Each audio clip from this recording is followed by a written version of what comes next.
Hello बच्चों, good morning. आज हम लोग जो चैप्टर है chemical bonding and molecular structure उसके क्वेश्चंस करने जा रहे हैं। तो पहला क्वेश्चन आपके सामने लिखा है। पहला क्वेश्चन क्या है? पहला क्वेश्चन है the spin only magnetic moment value of B2 plus boron की स्पीसीज है प्लस आयन वाला species is dash multiply by 10⁻⁻² BM। आपको डैश की वैल्यू बतानी है, ठीक है। तो फर्स्टली आप फॉर्मूला लिख लो। मैग्नेटिक मोमेंट इक्वल्स टू होता है root n+2 where what is n? n is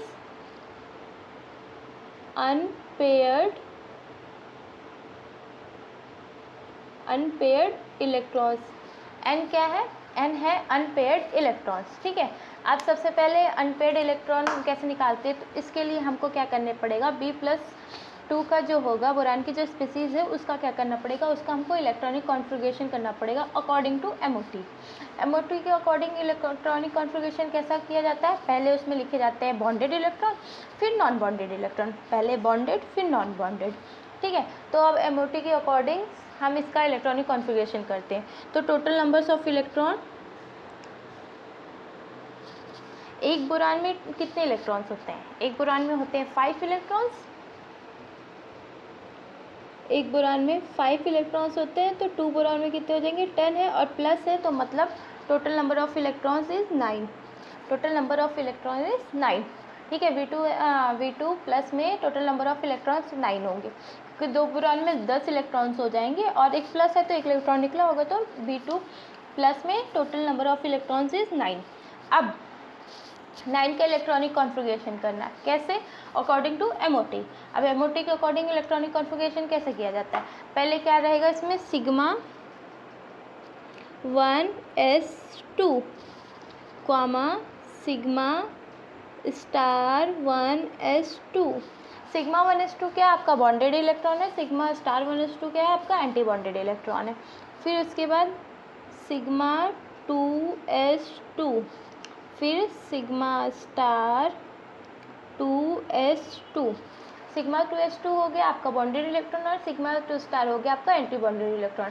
total कितने इलेक्ट्रॉन हो गए आपके 8 इलेक्ट्रॉन। आपको चाहिए कितने इलेक्ट्रॉन? आपको करने 9 इलेक्ट्रॉन। तो उसके बाद क्या आएगा, सिग्मा 2px1, ठीक है, 2px1। अब टोटल नंबर ऑफ इलेक्ट्रॉन्स कितने हो गए? 9 हो गए।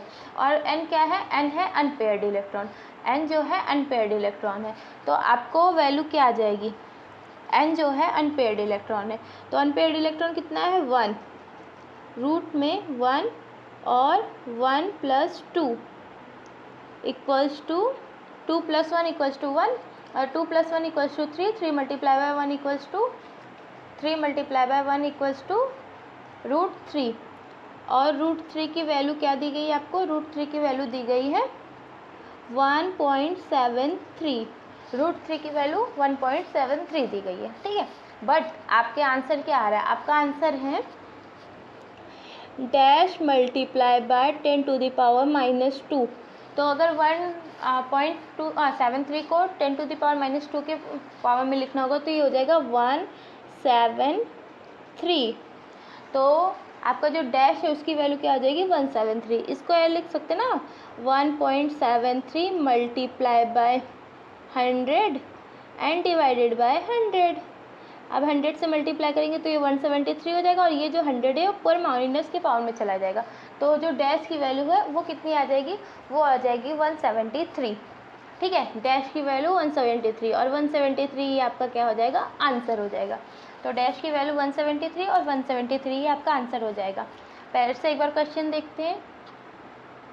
क्वेश्चन में क्या पूछा है? The spin only magnetic moment की वैल्यू पूछी है, स्पीसीज दिया, तो फॉर्मूला होता है n, रूट में n और n+2। जो n है वो नंबर ऑफ अनपेयर्ड इलेक्ट्रॉन्स होते हैं, वो पहले हमको निकालना है। वो कैसे निकालेंगे, अकॉर्डिंग टू इलेक्ट्रॉनिक कॉन्फ़िगरेशन करेंगे, according to MOT, molecular orbital theory की तरह। तो उसमें पहले क्या होते हैं, पेयर्ड इलेक्ट्रॉन होते हैं, फिर अनपेयर्ड इलेक्ट्रॉन होते हैं, और उसको फिल किया जाता है। तो पेयर्ड इलेक्ट्रॉन को फिल किया, अनपेयर्ड इलेक्ट्रॉन को फिल किया, और हमको अनपेयर्ड इलेक्ट्रॉन एंड में कितना मिला, 1 मिला। ठीक है, पेयर्ड बॉन्डिंग इलेक्ट्रॉन को फिल करते हैं, फिर एंटी बॉन्डिंग इलेक्ट्रॉन को फिल करते हैं, फिर बॉन्डिंग इलेक्ट्रॉन, फिर एंटी बॉन्डिंग इलेक्ट्रॉन, और आपको अनपेयर्ड इलेक्ट्रॉन किसना दिख रहा है, 1 दिख रहा है। तो 1 जो है अनपेयर्ड इलेक्ट्रॉन है। तो अब इसमें फॉर्मूलाज में हम वैल्यू रख देंगे, n की जगह 1 और 1 + 2 √3 आ जाएगा। √3 की वैल्यू 1.73 दी गई है, और हमको किसके 10⁻⁻² के फॉर्म में लिखना है, तो इसकी वैल्यू हो जाएगी 173।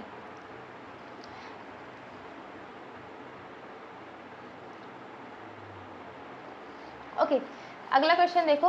According to molecular orbital theory the number of unpaired electron in O2 2- is, okay, तो according to MOT, according to molecular orbital theory, इसी को शॉर्ट फॉर्म में MOT कहते हैं। The number of unpaired electron is, आपको unpaired number of unpaired electrons बताना है। तो बेसिकली क्या करना है, आपको इलेक्ट्रॉनिक कॉन्फ़िगरेशन करना है, और उसके बाद जितने भी अनपेयर्ड इलेक्ट्रॉन्स रहेंगे उसका आपको नंबर बता देना कि नंबर ऑफ अनपेयर्ड इलेक्ट्रॉन कितने हैं। तो आप अकॉर्डिंग टू MOT इसका इलेक्ट्रॉनिक कॉन्फ़िगरेशन करने की कोशिश कीजिए। मैं आपको दे रही हूँ 20 सेकेंड। 20 सेकेंड आप इसको करने की कोशिश कीजिए, उसके बाद मैं आपको बताती हूँ।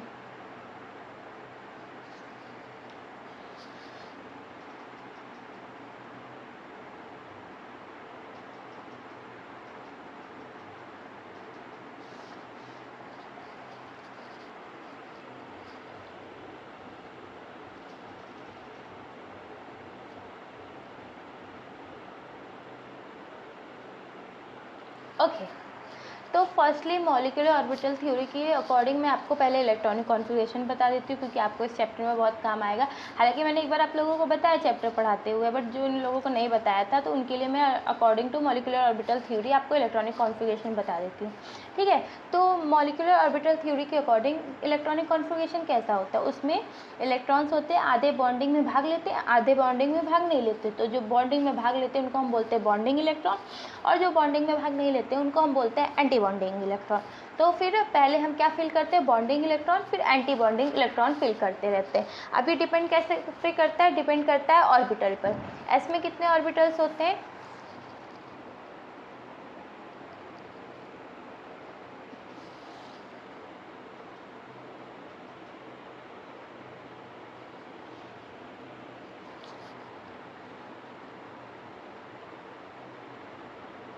ओके, एस में एक ऑर्बिटल होते हैं, पी में कितने ऑर्बिटल होते हैं,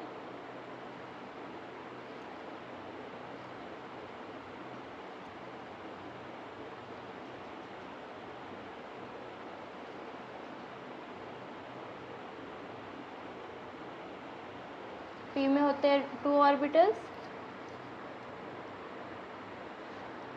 एस में 1 होते हैं, पी में 2 होते हैं, एस का 1 हो गया, पी में 2, और डी में कितने, सॉरी, एस का 1 ऑर्बिटल होता है और पी में कितने ऑर्बिटल होते हैं, 3।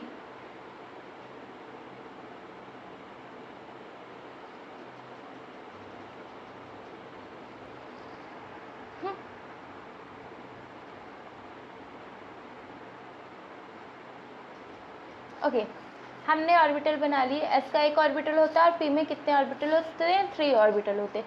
तो एस के इस ऑर्बिटल का नाम क्या होगा, एस होगा, लेकिन इस पी के इस ऑर्बिटल का नाम क्या होगा, पी एक्स, इसका होगा P Y and P Z, P X, P Y and P Z. ठीक है, अब इलेक्ट्रॉनिक कॉन्फ़िगरेशन कैसा होता है, सबसे पहले इलेक्ट्रॉन किस में जाते हैं, एस में जाते हैं। तो पहला 1s में जाएंगे इलेक्ट्रॉन। अब 1s में जो बॉन्डिंग में इलेक्ट्रॉन जाते हैं उसको हम दिखाते हैं सिग्मा 1s से, और जो एंटी बॉन्डिंग में जाते हैं उसको दिखाते हैं हम सिग्मा स्टार 1s से। ठीक है, फिर उसमें जाएगा 2s में। 2s में इलेक्ट्रॉन किस में जाते हैं, पहले जाएंगे सिग्मा 2s में, फिर सिग्मा स्टार 2s में जाएंगे, सिग्मा 2s में, फिर सिग्मा स्टार 2s में जाएंगे। फिर उसके बाद किस में जाएंगे, 1s हो गया, 2s हो गया, फिर 2p में जाएंगे। अब p में क्या ऐसे ब्लॉक्स होते हैं, x होता है, y होता है, z होता है। तो सबसे पहले आपके इलेक्ट्रॉन किस में जाएंगे, 2px में जाएंगे। 2px में जाएंगे सिग्मा वाले, ठीक है। आपको पता है कि 2 इलेक्ट्रॉन्स क्या बनाते हैं, सिग्मा बनाते हैं। उसके बाद जो इलेक्ट्रॉन्स होते हैं वो क्या बनाते हैं, पाई इलेक्ट्रॉन्स बनाते हैं। तो अगर पी ब्लॉक में सिर्फ देखें तो टोटल नंबर ऑफ इलेक्ट्रॉन कितने होते हैं, 6 होते हैं। तो एक सिग्मा बनता है और 2 पाई बनता है। तो ये कैसे जाएगा, 2px सिग्मा 2px पाई 2py पाई 2pz, और फिर उसके बाद वापस आएंगे हम एंटी बॉन्डिंग इलेक्ट्रॉन में। तो pi star 2py equals to, ये एनर्जी लेवल दोनों का बराबर होता है इसलिए equals to pi 2p pi star 2pz, और फिर sigma 2p sigma star 2px, और उसके बाद फिर क्या 3s में sigma 3s and sigma star 3s। अब एक मैंने आपको एक जनरल सा इलेक्ट्रॉनिक कॉन्फ़िगरेशन बना के दे दिया, क्या, sigma 1s sigma star 1s sigma 2s sigma star 2x sigma 2px2 पाई 2py2 पाई 2pz2 pi star 2py2 pi star 2pz2 sigma star 2px2, फिर sigma 3s2 and sigma star 3s2। एक ये general सा electronic configuration मैंने MOT के according आपको बना के दे दिया है, ठीक है। अब हम इसमें एमओटी के अकॉर्डिंग इलेक्ट्रॉन्स पेयर बनाना सीखते हैं, ठीक है, इलेक्ट्रॉन्स भरना सीखते हैं। सब में एक ऑर्बिटल में मैक्सिमम इलेक्ट्रॉन्स कितने रह सकते हैं, आपको पता है एक ऑर्बिटल में मैक्सिमम 2 इलेक्ट्रॉन्स रह सकते हैं। तो हम एक ऑर्बिटल में 2 इलेक्ट्रॉन्स भरेंगे इसके एनर्जी लेवल के अकॉर्डिंग, और उसके बाद आगे बढ़ते जाएंगे, ठीक है। तो हम देखते हैं, सबसे पहले पूछा किसका था, O2 2 माइनस का, O2 2 माइनस का। तो फर्स्टली ये बताओ कि ऑक्सीजन के एक में कितने इलेक्ट्रॉन्स होते हैं। तो ऑक्सीजन के एक एटम में कितने इलेक्ट्रॉन्स होते हैं, 8 इलेक्ट्रॉन्स होते हैं, और 2 एटम में कितने हो जाएंगे, 16 हो जाएंगे। तो ऑक्सीजन के एक एटम में 8 इलेक्ट्रॉन होते हैं और 2 एटम में हो जाएंगे 16 इलेक्ट्रॉन। अब ऑक्सीजन के 2 एटम में हो गया 16 इलेक्ट्रॉन और 2 माइनस है। अब आपको एक मैं शॉर्ट ट्रिक बता दूं, अगर जितना माइनस चार्ज हो रहा है किसी मॉलिक्यूल्स पे या किसी एटम पे, उतने इलेक्ट्रॉन्स उसमें जो पहले इलेक्ट्रॉन्स होंगे ऐड हो जाएंगे, और जितना प्लस चार्ज है उतने माइनस हो जाएंगे। तो 16 इलेक्ट्रॉन्स हैं और 2 इलेक्ट्रॉन्स माइनस का चार्ज है, तो मतलब 2 इलेक्ट्रॉन्स ऐड होंगे। तो कितना हो जाएगा, total number of electron is 18, total number of electrons is 18। अब हमको पता है कि सब में 2-2 इलेक्ट्रॉन फिल करते जाएंगे, तो number of unpaired electron is 0 ही आना है, क्योंकि 2-2 ही इलेक्ट्रॉन्स फिल करने। बट फिर भी हम इलेक्ट्रॉनिक कॉन्फ़िगरेशन कर सकते हैं। तो अगर जैसे ऑप्शनल में आता, आप डायरेक्टली बता दो 18 इलेक्ट्रॉन्स है, सब में 2 ही फिल करने, तो number of unpaired electron is 0। But हम फिर भी इसका एक इलेक्ट्रॉनिक कॉन्फ़िगरेशन करेंगे ताकि आपको एक एग्जांपल और समझ में आ जाए, ठीक है। तो फर्स्टली हम क्या करेंगे, इसका इलेक्ट्रॉनिक कॉन्फ़िगरेशन जब करना शुरू करेंगे, देन करेंगे, सबसे पहले मैंने क्या बताया था, सिग्मा 1s2, फिर सिग्मा स्टार 1s2, फिर सिग्मा 2s2, फिर सिग्मा स्टार 2s2, फिर सिग्मा 2px2, सिग्मा 2px2। कितने इलेक्ट्रॉन हो गए, 2 4 6 8 10 हो गए, मतलब और जाना भी सिग्मा। उसके बाद क्या बताया था मैंने, पाई 2py2 पाई 2pz2 पाई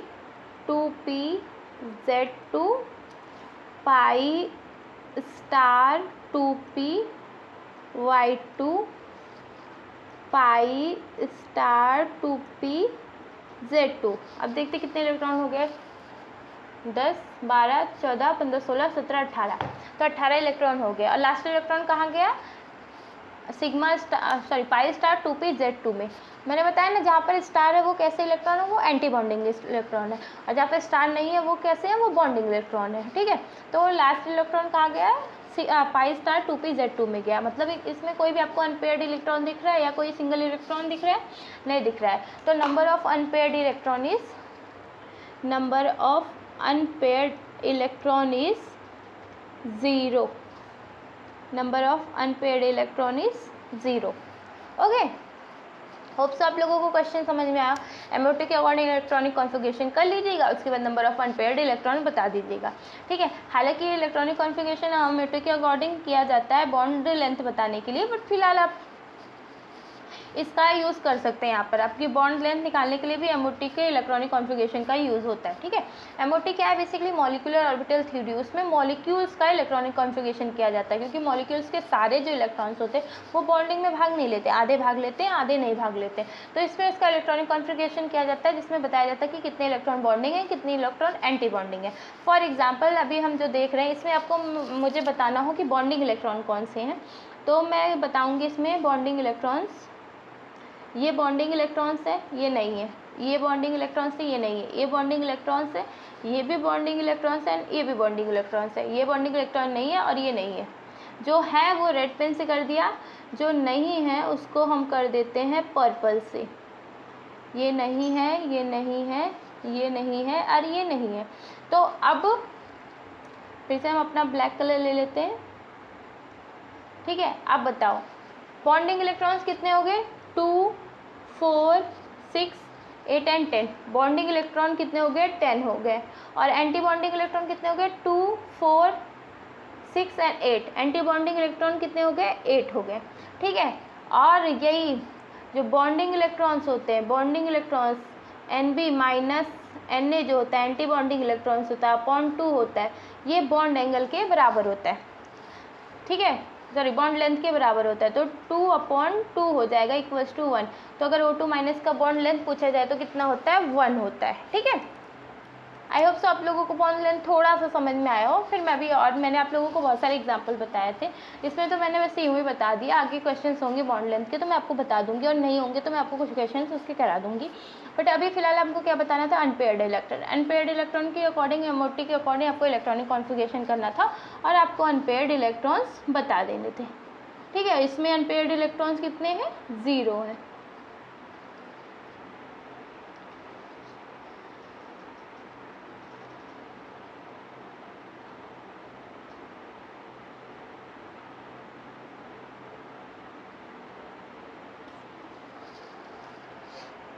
क्वेश्चन देखो, the number of hydrogen bonded water molecule associate with stoichiometry CuSO4 × 5H2O is. एक मिनट क्वेश्चन पढ़िए, लगाने का ट्राई कीजिए, मैं बस 1 मिनट में आ रही हूँ।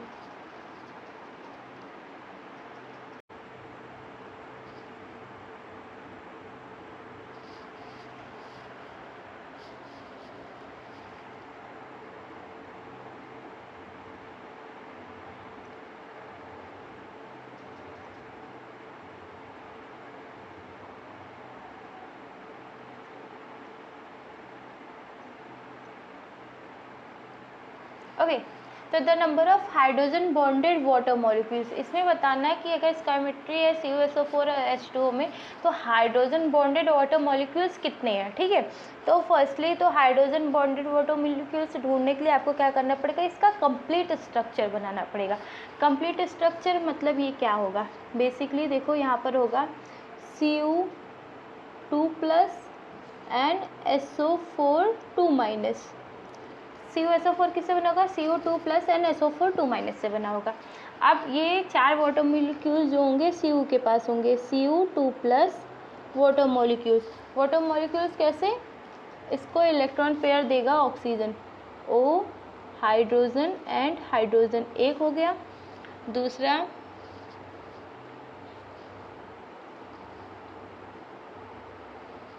दूसरा यहाँ पर O एक हाइड्रोजन एंड सेकेंड हाइड्रोजन, तीसरे यहाँ पर ऑक्सीजन एक हाइड्रोजन एंड चौथा यहाँ पर ऑक्सीजन अपना क्या दे रहा है, इलेक्ट्रॉन दे रहा है इसको Cu को, ठीक है, एक हाइड्रोजन और एक हाइड्रोजन। 4 मॉलिक्यूल्स बन गए। 5वां वाटर मॉलिक्यूल्स कहाँ होगा, यहाँ SO4 के पास। SO4 का स्ट्रक्चर कैसा है, S डबल बॉन्ड O, ठीक है।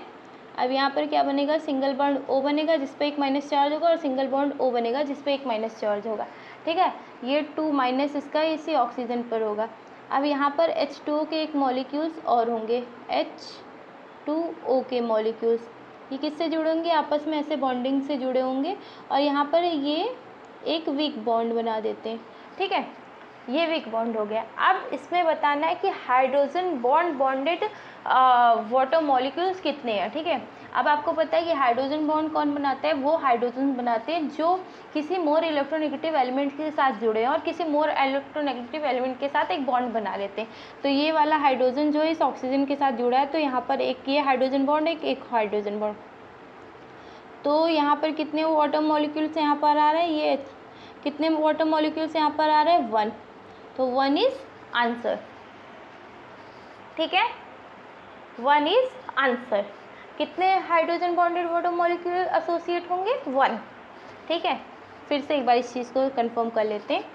फर्स्टली तो क्या था, Cu जो है CuSO4 है, ठीक है, ये कैसे बना होगा, ये बना होगा Cu2+ एंड प्लस SO4 2-, ठीक है। SO4 का स्ट्रक्चर हम साइड में बना लेते हैं। SO4 का स्ट्रक्चर कैसे, S डबल बॉन्ड O और एक बॉन्ड O पे माइनस चार्ज और एक बॉन्ड O पर माइनस चार्ज, ये SO4 का स्ट्रक्चर हो गया। ये Cu का स्ट्रक्चर हो गया, Cu2+। अब इसके 4 कैसे H2O के मॉलिक्यूल्स जुड़े होंगे, एक तो इधर से एक ऑक्सीजन, यहाँ हाइड्रोजन, यहाँ हाइड्रोजन, हाइड्रोजन हाइड्रोजन, और ये कोऑर्डिनेट बॉन्ड, एक ऑक्सीजन, हाइड्रोजन हाइड्रोजन, यहाँ से कोऑर्डिनेट बॉन्ड, फिर यहाँ से एक oxygen, coordinate bond, hydrogen and hydrogen, और एक ऑक्सीजन इधर से और coordinate bond, hydrogen and hydrogen, ठीक है। ये हो गया 4H2O का स्ट्रक्चर। अब एक H2O कहाँ पर होगा, एक H2O होगा यहाँ पर, O H एंड H, ये ज़्यादा इलेक्ट्रोनेगेटिव है ऑक्सीजन, ये हाइड्रोजन को अपनी तरफ थोड़ा थोड़ा आकर्षित करेगा, और ये वाला हाइड्रोजन और ये वाला हाइड्रोजन जो है इसके साथ क्या बनाएगा, हाइड्रोजन बॉन्ड बना लेगा,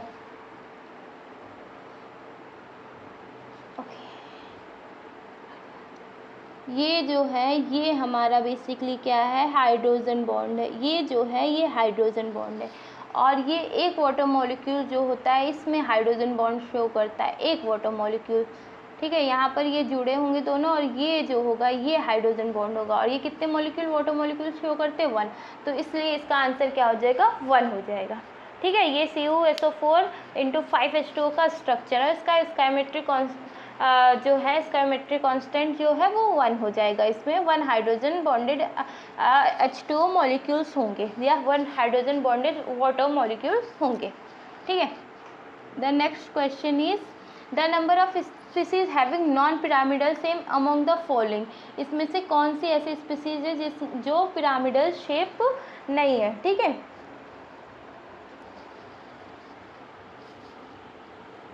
ओके, तो पिरामिडल शेप के लिए पहले तो क्या होना चाहिए, पिरामिडल शेप के लिए या तो 4 बॉन्ड होने चाहिए, या तो 3 बॉन्ड, एक लोन पेयर होने चाहिए। तो सबसे पहले हम SO3 का स्ट्रक्चर बनाएंगे। तो SO3 का स्ट्रक्चर कैसा होता है, S double bond O and double bond O, और ये कैसा स्ट्रक्चर दिख रहा है आपको, ये है ट्राइगोनल स्ट्रक्चर, ये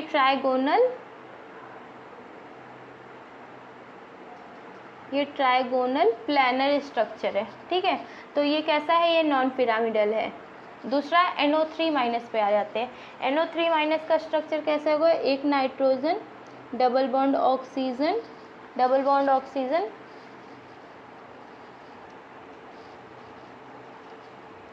एक नाइट्रोजन, डबल बॉन्ड ऑक्सीजन, एक बॉन्ड ऑक्सीजन माइनस, और एक यहाँ पर नाइट्रोजन प्लस एंड ऑक्सीजन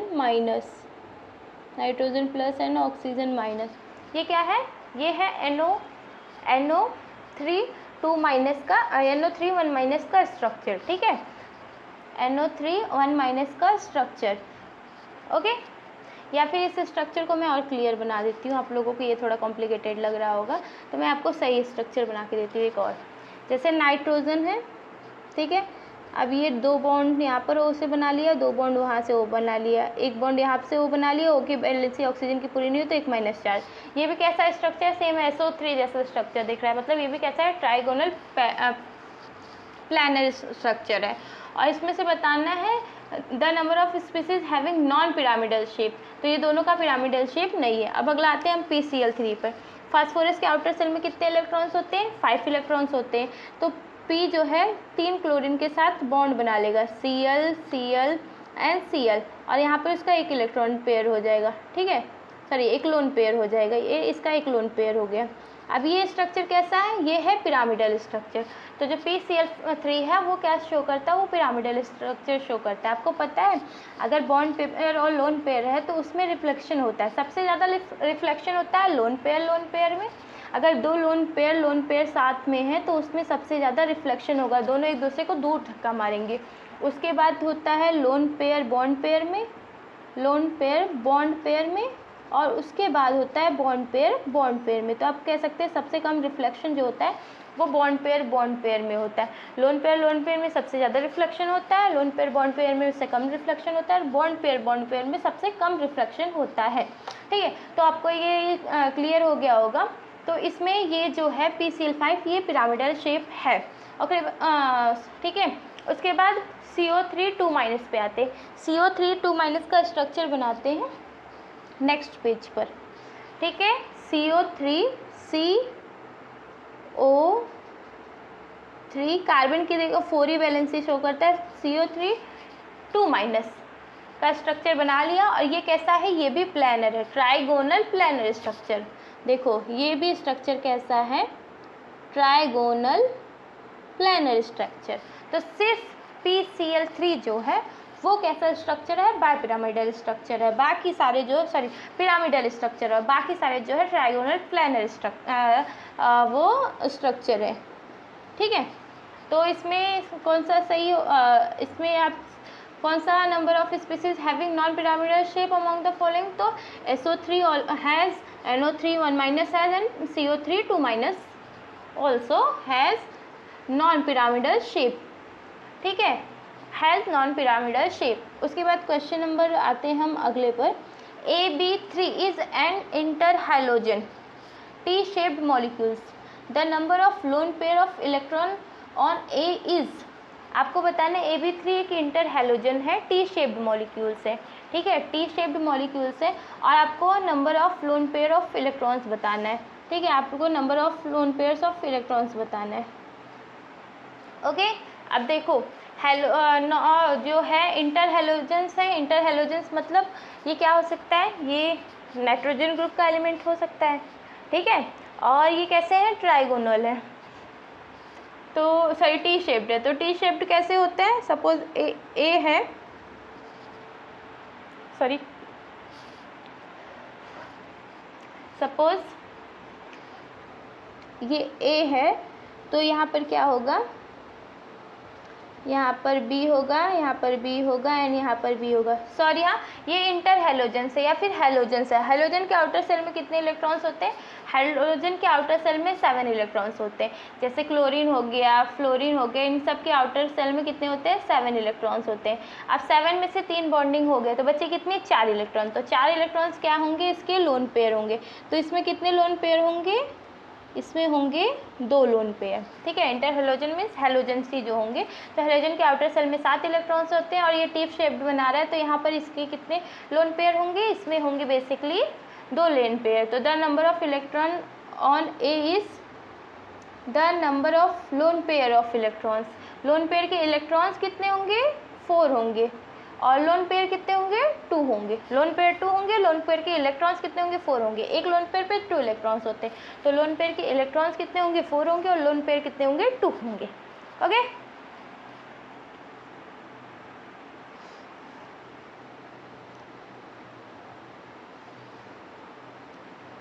अच्छा, ये वाला क्वेश्चन तो आप लोग कर ही ले जाओगे। The total number of electron in all bonding molecule orbital of O2 2- is total number of electron in all bonding molecules. Bonding electrons बताने जो हमने काउंट कर लिए थे पहले, आपने याद होगा आपको जहाँ तक कि हमने काउंट कर लिए थे, तो ये कितने थे, ये थे टोटल बॉन्डिंग इलेक्ट्रॉन्स थे इसमें 10 और एंटी बॉन्डिंग कितने थे 8 थे।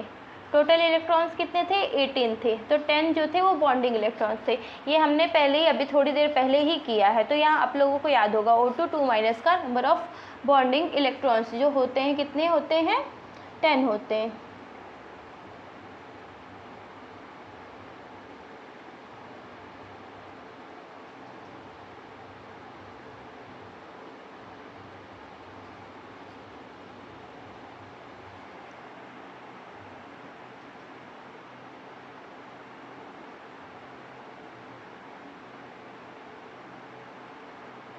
The difference between bond order of CO and NO plus is x upon 2 where x is okay। अब मैं आती हूँ आपको एक्चुअली में क्या बताना है बॉन्ड ऑर्डर, ठीक है।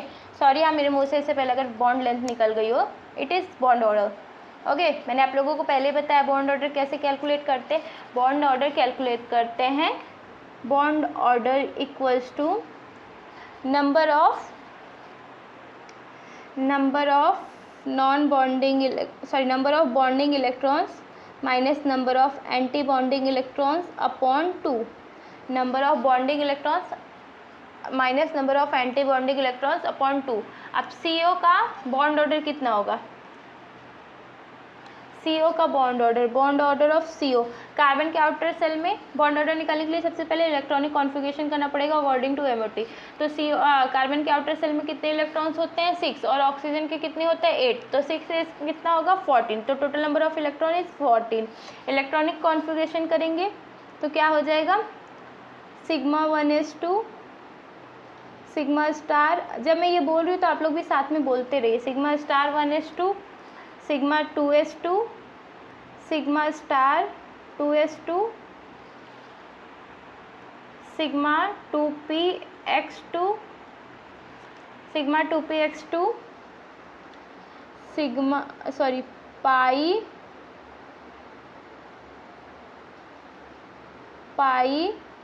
2py2 and pi 2pz2। तो बॉन्ड ऑर्डर CO का कैसे निकालेंगे, पहले बॉन्डिंग इलेक्ट्रॉन्स काउंट कर लो 2 4 6 8 and 10। Bonding electron is 10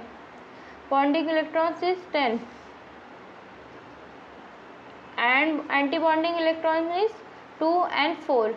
10 minus 4 upon 2 equals to कितना हो गया 3। तो CO का जो बॉन्ड ऑर्डर है वो कितना हो गया 3। तो bond order of CO is 3। Bond order of CO is 3। अब क्या करना है the difference between bond order of CO और NO। अब NO प्लस का बॉन्ड ऑर्डर निकालना है, ठीक है। NO प्लस का बॉन्ड ऑर्डर निकालना है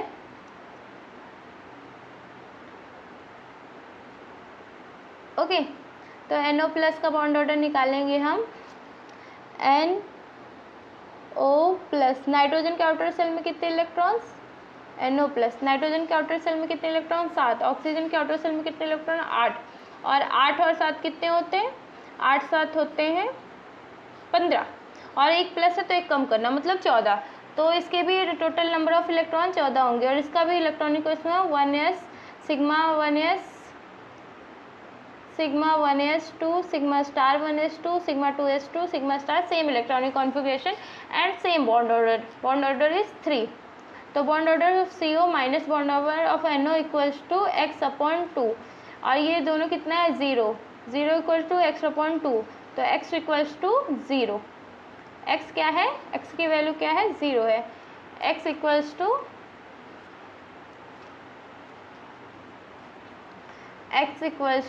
0।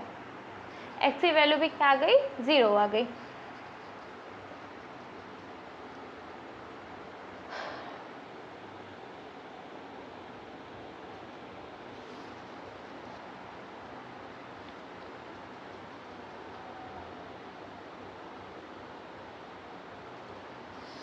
Okay, next question is the number of lone pair of electron and on the central I atom in I3 minus is the number of lone pair of electron on central I atom is I3 minus is I3 minus का structure मैंने आप सबको बताया था। तो आपको सिर्फ central atom पर बताना है, मतलब जो बीच वाला आई होगा उसी पे बताना है कि उस पर कितने लोन पेयर होंगे।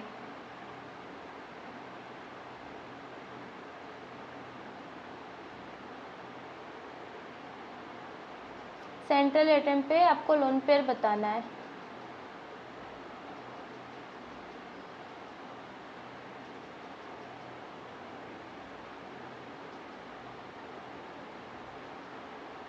सेंट्रल एटम पे आप लोगों को लोन पेयर बताना है, ठीक है।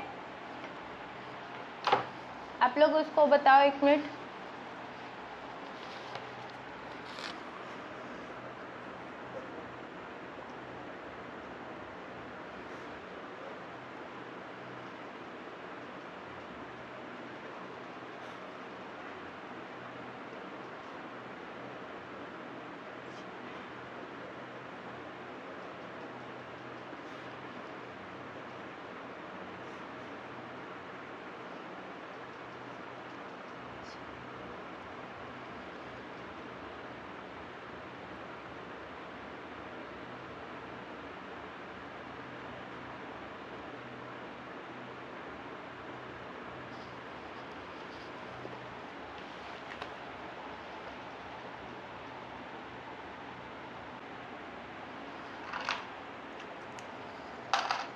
ओके, तो फर्स्टली आई से शुरू करते हैं। सेंट्रल एटम इसका आई का ये रहा होगा, इस एक आई से जुड़ा होगा, सॉरी यहाँ हाइड्रोजन बन गया,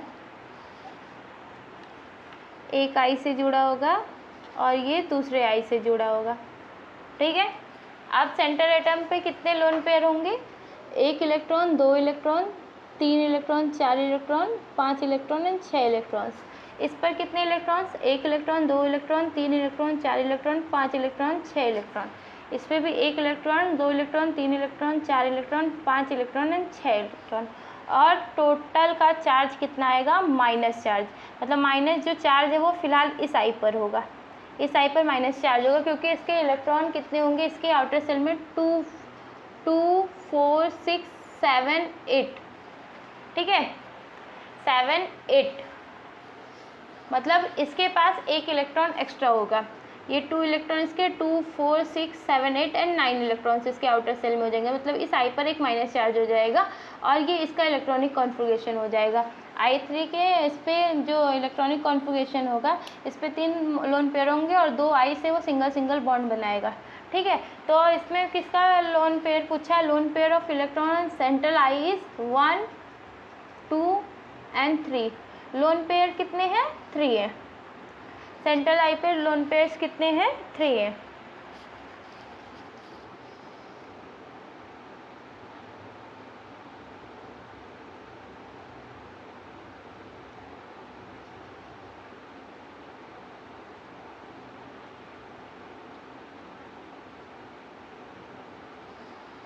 आपको स्पीसीज बतानी है जिसके उस पे कितने लोन पेयर हैं? 2, ठीक है। The number of species below that have 2 lone pair of electron in their central atom. ये मुझे लगता है आप लोग बता ले जाएंगे। SF4 का स्ट्रक्चर, SF के आउटर सेल में कितने इलेक्ट्रॉन्स होते हैं? 6 होते हैं, 4 के साथ फ्लोरीन बॉन्ड बनाएगा, तो बच्चे कितने? 2, तो 1 ही लोन पेयर हुआ, तो ये तो होगा नहीं, SF4 तो पहले निकल गया। दूसरा स्ट्रक्चर क्या है? BF41 minus. बोरान के आउटर सेल में कितने इलेक्ट्रॉन्स होते हैं?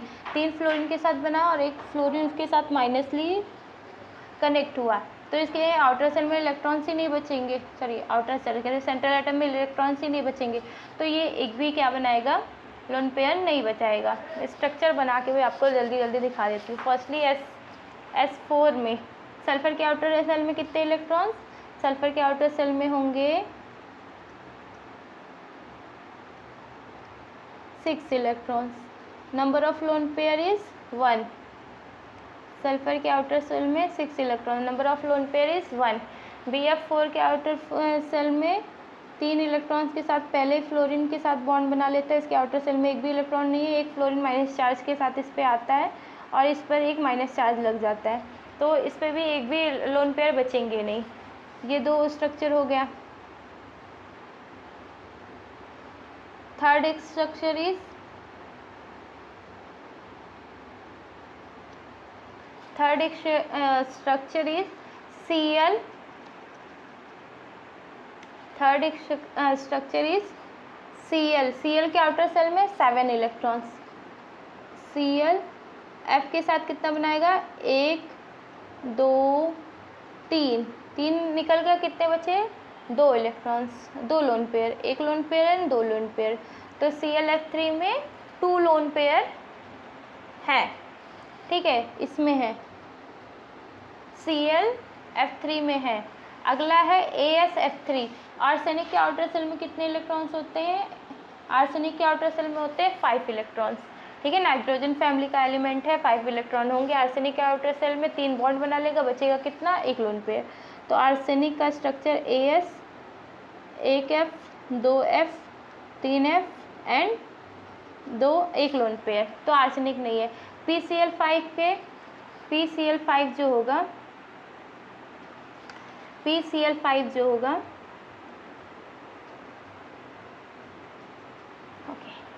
जो PCl5 होगा, फास्फोरस के आउटर सेल में 5 इलेक्ट्रॉन, 5 ही बॉन्डिंग बना लेंगे, Cl Cl Cl Cl. तो एक भी लोन पेयर नहीं बचेगा. तो PCl5 में एक भी लोन पेयर नहीं बचेगा. BrF5 में, Br के आउटर सेल में कितने इलेक्ट्रॉन्स होते हैं? 7. और फ्लोरीन के साथ एक एक बना लेगा, तो बचेगा इसमें एक lone pair. 1 fluorine 2 fluorine 3 fluorine 4 fluorine 5 fluorine and 1 lone pair. तो Br भी नहीं है. अगला कौन सा है? अगला है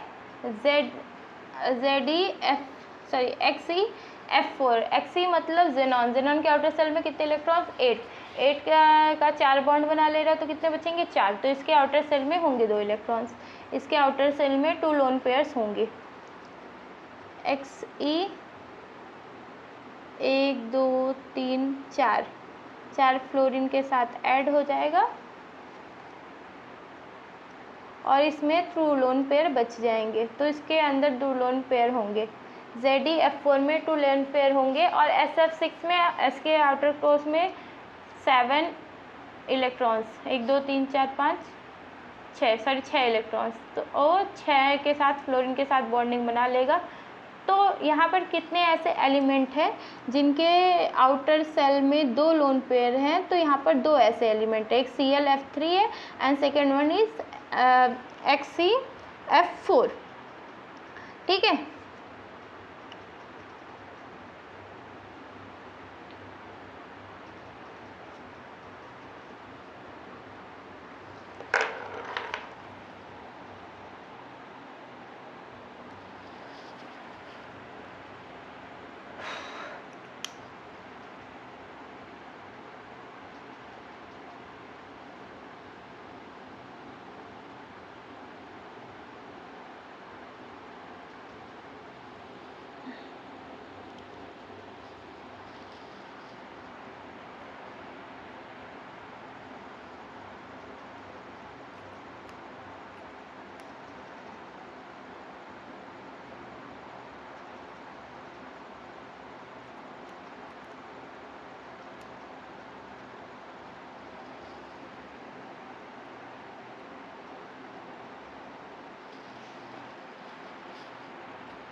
क्वेश्चन है AX is a covalent diatomic molecules where A and X are the second row element of periodic table. Second row के एलिमेंट्स हैं, ठीक है, पीरियोडिक टेबल के.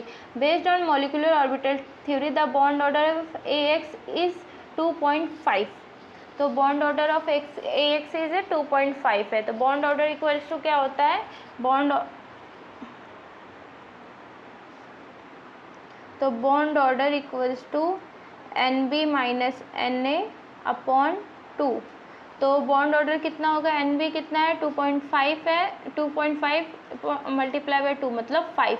जो नंबर ऑफ बॉन्डिंग इलेक्ट्रॉन्स है, number of anti bonding electrons है, ये कितने आने चाहिए? इनके बीच का डिफरेंस आना चाहिए 5. ठीक है. तो इनका डिफरेंस 5 कब आएगा? 2 स्टेज में आ सकता है. एक में कब? जब इनके टोटल नंबर ऑफ इलेक्ट्रॉन्स 15 हो, मतलब इसका 10 हो और इसका 5 हो. तो 5 आएगा। और ये स्ट्रक्चर पॉसिबल 15 इलेक्ट्रॉन्स किस में हो सकते हैं, NO में हो सकते हैं। और दूसरा कब हो सकता है, जब total number of electron is 13।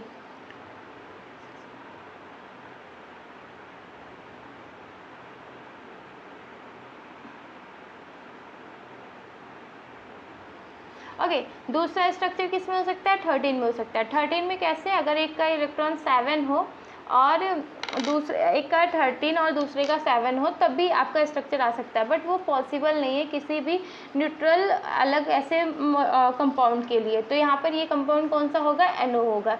और AX पे टोटल नंबर ऑफ इलेक्ट्रॉन्स कितने होंगे, 15 होंगे। टोटल नंबर ऑफ इलेक्ट्रॉन्स कितने होंगे, 15 होंगे। और ये कंपाउंड कौन सा होगा, NO होगा।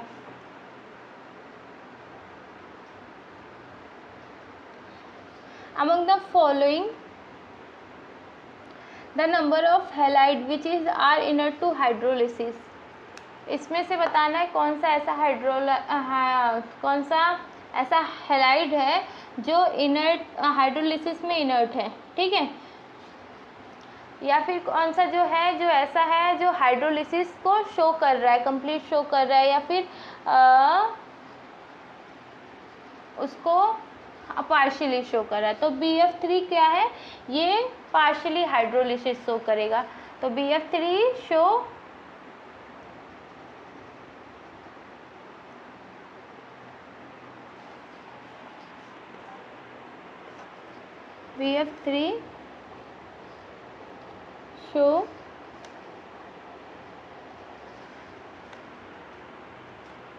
partially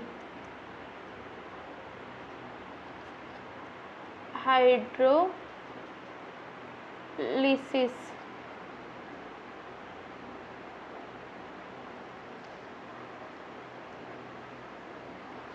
जो BF3 है वो पार्शियली हाइड्रोलिसिस शो करेगा।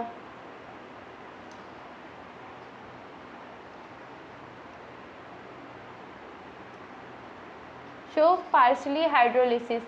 SiCl3 क्या होगा, हाइड्रोलिसिस रेडिली होगा, अंडरगो हाइड्रोलिसिस रेडिली। PCl3 क्या होगा, अंडरगो हाइड्रोलिसिस बाय एडिशन, किसी चीज़ को मिलाने के बाद इसका हाइड्रोलिसिस होगा। और SF5 क्या होगा, इसका इन्वर्ट होगा, ये हाइड्रोलिसिस के लिए इन्वर्ट होगा, ठीक है, सॉरी इनर्ट होगा। हाइड्रोलिसिस के लिए इनर्ट इसमें से कौन होगा, SF6 होगा। इसका मैंने रीजन आप लोगों को क्लास में बताया था, तो आप लोगों को आई होप सो याद हो कि कौन सा हाइड्रोलिसिस के लिए इनर्ट क्यों होता है। तो SF6 और हाइड्रोलिसिस के लिए इनर्ट होगा। ओके ओके, ये वाला आप लोगों को याद हो तो मैंने एक बार आप लोगों को मैच करवाया था, diamagnetic, ferromagnetic, paramagnetic and antiferromagnetic. ये वाला आप लोगों को एक बार मैंने मैच करवाया था, जहाँ तक मुझे याद आ रहा है।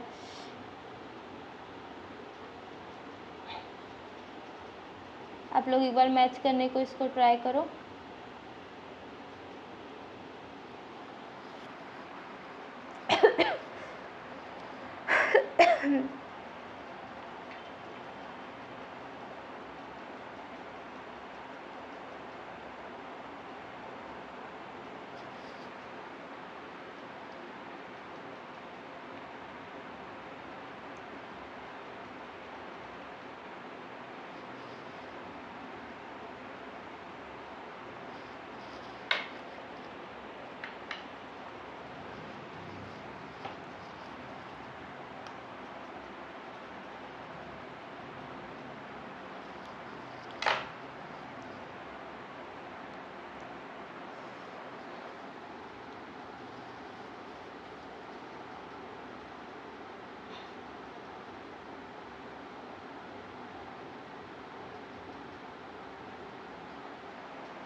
ओके, तो पहले इसमें कौन सा ऐसा है जो डायमैग्नेटिक है, ठीक है। तो आप लोग सबसे पहले आप इसमें से फेरोमैग्नेटिक पहचान लो। तो फेरोमैग्नेटिक के लिए इजी है कि उसमें Fe होना चाहिए, आयरन होना चाहिए। तो फेरोमैग्नेटिक के लिए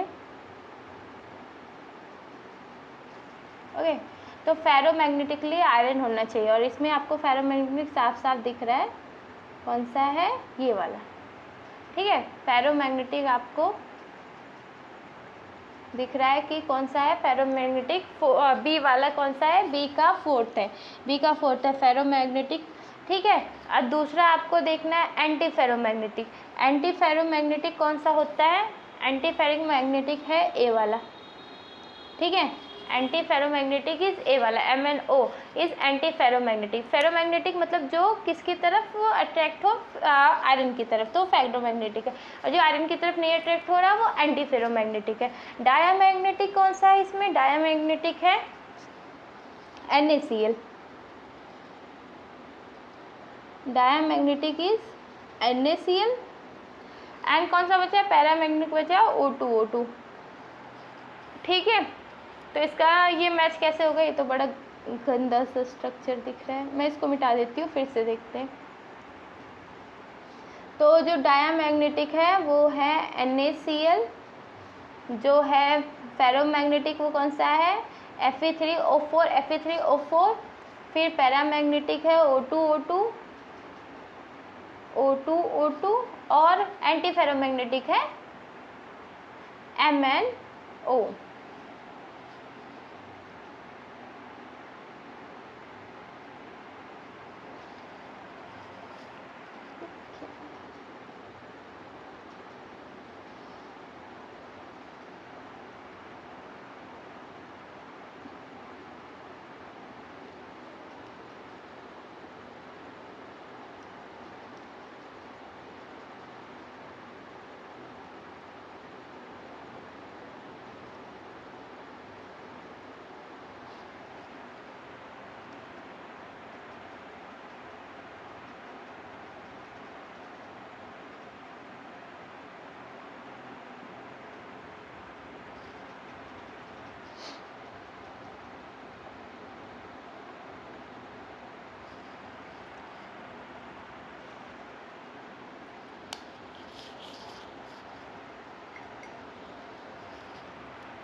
जो XeFe2 है उसके आगे 0, ये पता नहीं क्या से ये बॉक्स आ गया है, मेरे से हट भी नहीं रहा है। तो XeFe2 जो है उसके आगे 0 है, ठीक है। XeO2F2 के आगे 1 है, और XeO3F2 के आगे क्या है, 2 है, और XeF4 के आगे 3 है। ये numbers of lone pairs of electron on central atom है, ठीक है। आपको मैच करना है। पहले ZeF2 है, तो सॉरी XeF2 है, तो Xe के आउटर सेल में कितने इलेक्ट्रॉन्स होते हैं, total number of electron Xe के आउटर सेल में 8 होता है। 2 बॉन्ड बना लिए तो कितने बच गए, तो बच गए हमारे पास इलेक्ट्रॉन 6 मतलब कितने, 3। तो A का फोर्थ किस में, A का फोर्थ है फर्स्ट वाले में एंड D वाले में, मतलब सेकेंड और B और C हो तो ऑप्शन में है ही नहीं, ठीक है। अब दूसरा आते हैं XeO2F2, ठीक है। अब 2 बॉन्ड F बना लिया फ्लोरीन ने, और डबल बॉन्ड से ऑक्सीजन, कितने लोन पेयर बचे, 1 बचे। अब 1 लोन पेयर मतलब बी का कौन सा है, बी का सेकंड, बी का सेकंड किस में है, इसमें बी का फर्स्ट है, तो ये भी ऑप्शन नहीं बचा, तो ये ऑप्शन सही है, ठीक है। तो कौन सा ऑप्शन इसमें करेक्ट है, डी ऑप्शन करेक्ट है, ओके। अगला question, identify the species having 1 pi bond and maximum number of canonical forms from the following. इसमें से आपको स्पीसीज को आइडेंटिफाई करना है जिसमें 1 पाई बॉन्ड्स हो। पाई बॉन्ड्स मतलब सिग्मा बॉन्ड मतलब 2 इलेक्ट्रॉन्स, पाई बॉन्ड मतलब 4 इलेक्ट्रॉन्स। तो इसमें से कौन सी ऐसी स्पीसीज है इसमें 1 पाई बॉन्ड और maximum number of canonical forms of maximum number of canonicals हो, ठीक है।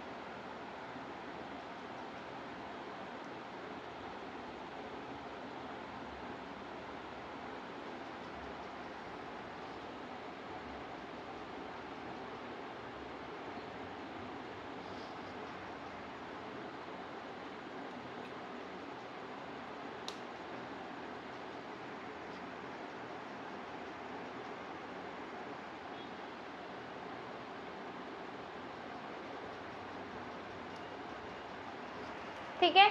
तो फर्स्टली तो हम इसमें पहले कर लेते कि किस में 1 पाई बॉन्ड है, उसके बाद मैं कॉनिकल फॉर्म्स बताऊंगी। कॉनिकल फॉर्म्स मतलब डिफरेंट स्ट्रक्चर होते हैं, या फिर जिसको आप रेजोनेंस पढ़ते हो, रेजोनेंस जो होता है वही कॉनिकल होता है।